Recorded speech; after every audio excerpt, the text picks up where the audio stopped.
One of the lingering legacies of trauma is that it tends to leave its victims highly susceptible to being easily triggered.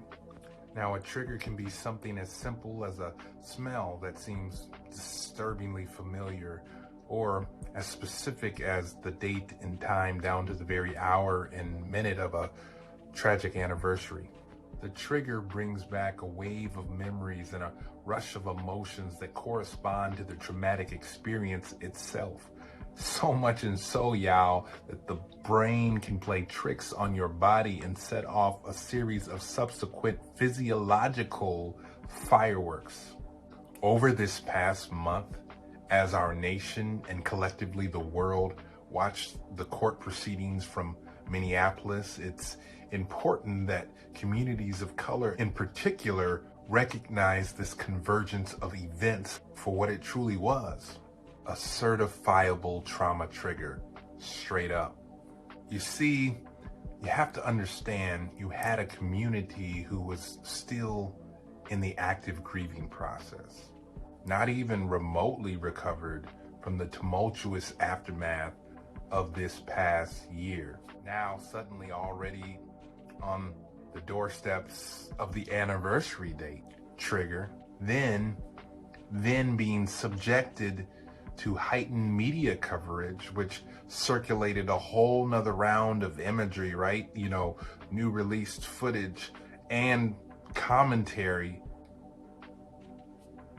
trigger. And then you add to this backdrop the death of yet another unarmed young black man, literally a few miles away, trigger. And you start to get a picture of why those people just might seem, well,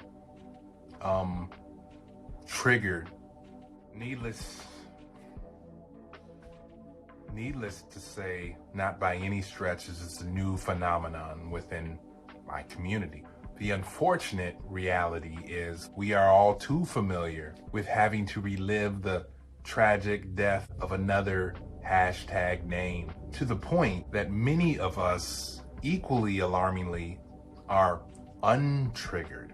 When folks start appearing to be nonchalant and, unbothered by trauma, you might think, well, wow, shoot, that's a sign of some inner emotional strength.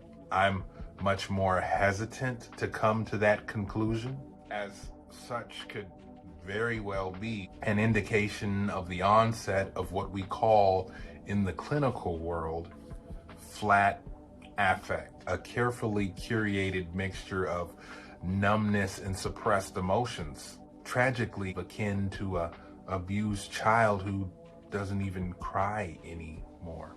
Now, the irony in all of this is that Black trauma doesn't just trigger Black people. George Floyd's televised viral death was so provocatively inhumane that it resulted in a level of what I guess you could refer to as cross-cultural vicarious trauma, the likes of which we have rarely, if ever, seen. Just for a second, y'all. It was as if we were all living in the same nightmare. Oddly enough, unified to a certain degree by a shared tragic, traumatic experience. Unfortunately, far too often in our polarized society, we usually see the exact opposite occur in these types of situations. Instead of being triggered by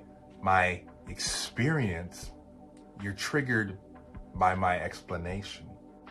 Instead of being triggered by a human's death, you're triggered instead by a building's demise. When people, now I'm talking about red, yellow, black, and white. So when people get triggered, the body's automated trauma response system kicks into high gear. Your brain is like, can you get your boy a refill on the dopamine and adrenaline, please? Our brain is really just doing what it can to protect itself, quickly dispatching of our subconscious to its safest, most inconspicuous region, the so-called primitive brainstem. So what the brain is really trying to do is simplify it for us. Because you see, technically speaking, there's only 3 things that you can really do back there. Maybe you've already guessed by now: fight, flight, or freeze. So what does that look like practically speaking?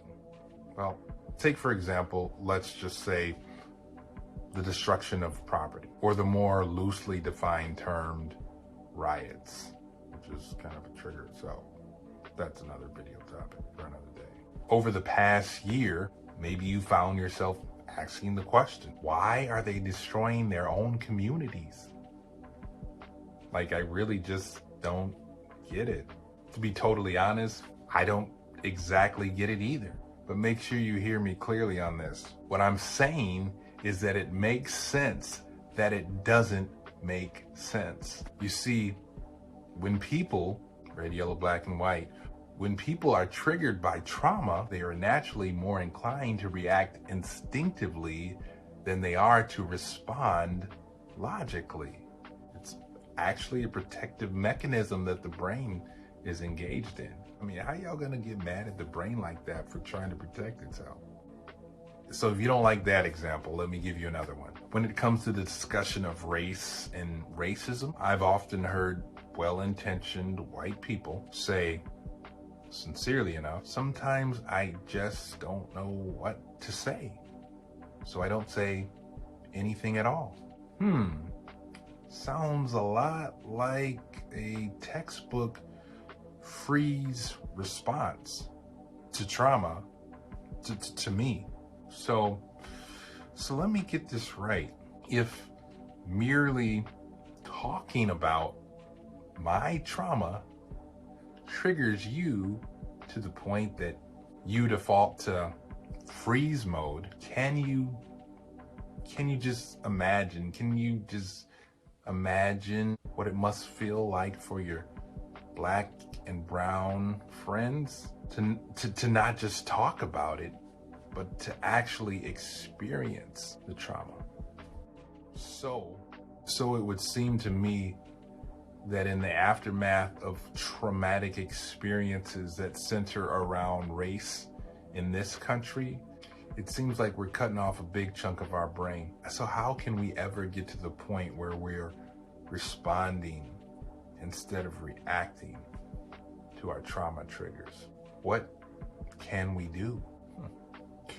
Well, to get the answer to that question, you're gonna have to come back for episode 2. Mind Shifts, reimagined conversations on racial equity and mental health.